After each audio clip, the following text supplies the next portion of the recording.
एक दिन आएगा जिस दिन कलेक्टर का बेटा भी कलेक्टर का बेटा कहेगा कि मैं कलेक्टरी नहीं करूंगा, मैं खेती करूंगा। मैं आपसे कहना चाहता हूं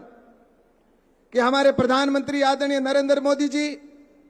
और हमारे मुख्यमंत्री आदरणीय भजन लाल जी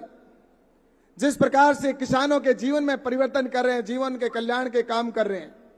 मुझे निश्चित रूप से कहना है कि भजन लाल जी, जब मैं किसान मोर्चे की मुझे जिम्मेवारी दी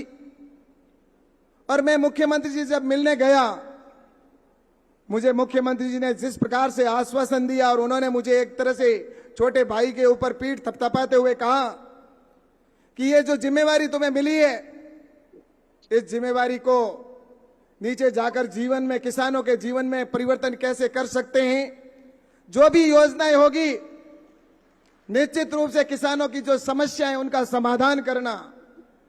और उसके साथ ही अगर कोई भी कहीं पर भी समस्या होती है तो आप तुरंत मुझे बताइए, मैं किसानों के जीवन में तुरंत उसके जो भी समस्या होगी उसका समाधान करूंगा। और उन्होंने ये भी कहा कि प्राकृतिक खेती को हमें बढ़ावा देना है और उसके लिए आप कार्यशाला करिए। आज प्रधानमंत्री नरेंद्र मोदी जी का जो पखवाड़ा चल रहा है 12 साल होने के बाद, उसके अंदर प्राकृतिक खेती की कार्यशाला जिस प्रकार से पूरे देश के अंदर की जा रही है, ये राजस्थान के अंदर में आदरणीय महामहिम जी आपसे बताना चाहूंगा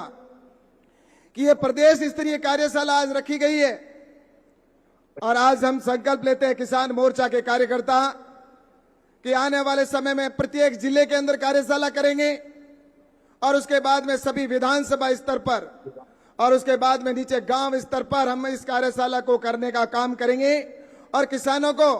उसके बाद में एक मॉडल गांव के रूप में खड़ा करने का भी हम काम करेंगे कि हर विधानसभा के अंदर एक मॉडल गांव हो जिसको देखकर दूसरे किसान भी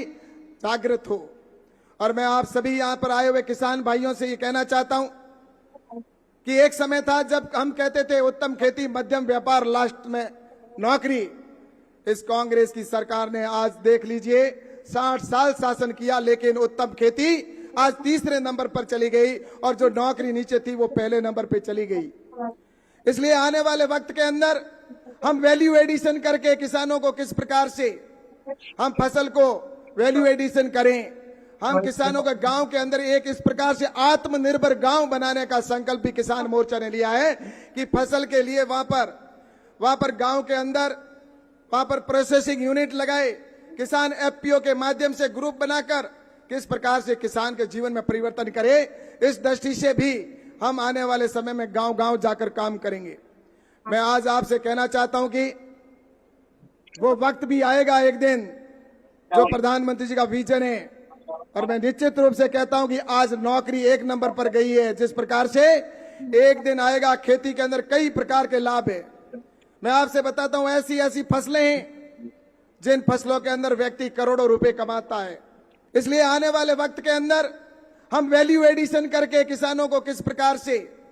हम फसल को वैल्यू एडिशन करें,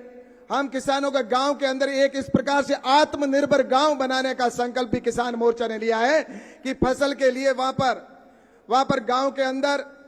वहां पर प्रोसेसिंग यूनिट लगाए, किसान एफपीओ के माध्यम से ग्रुप बनाकर किस प्रकार से किसान के जीवन में परिवर्तन करे। इस दृष्टि से भी हम आने वाले समय में गांव-गांव जाकर काम करेंगे। मैं आज आपसे कहना चाहता हूं कि वो वक्त भी आएगा एक दिन जो प्रधानमंत्री जी का विजन है, और मैं निश्चित रूप से कहता हूं कि आज नौकरी एक नंबर पर गई है। जिस प्रकार से एक दिन आएगा खेती के अंदर कई प्रकार के लाभ है। मैं आपसे बताता हूं ऐसी ऐसी फसलें हैं जिन फसलों के अंदर व्यक्ति करोड़ों रुपए कमाता है। लेकिन मैं आपसे बताना चाहूंगा कि आने वाले समय के अंदर किसान अपनी खेती के अंदर जिस तरह से परिवर्तन करके हॉर्टिकल्चर हो या हाई वैल्यू क्रॉप को बोकर किस प्रकार से कर सके, उनको करते हुए एक दिन आएगा प्रधानमंत्री जी नरेंद्र मोदी जी का और भजन लाल जी का सपना है कि जो आज नौकरी के लिए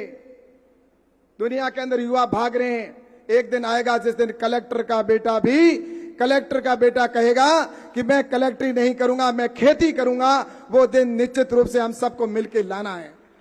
इसलिए आप सभी कार्यकर्ता यहां पर आए हुए हैं, मैं ज्यादा समय नहीं लूंगा। मैं आज इस समय इतना बड़े हमारे जो दो राज्यपाल गुजरात के और यहाँ के राज्यपाल महोदय और हमारे मुख्यमंत्री जी और हमारे प्रदेश अध्यक्ष जी हमारे बीच में पधारे, और इतनी बड़े संख्या के अंदर आए हुए सभी किसान भाई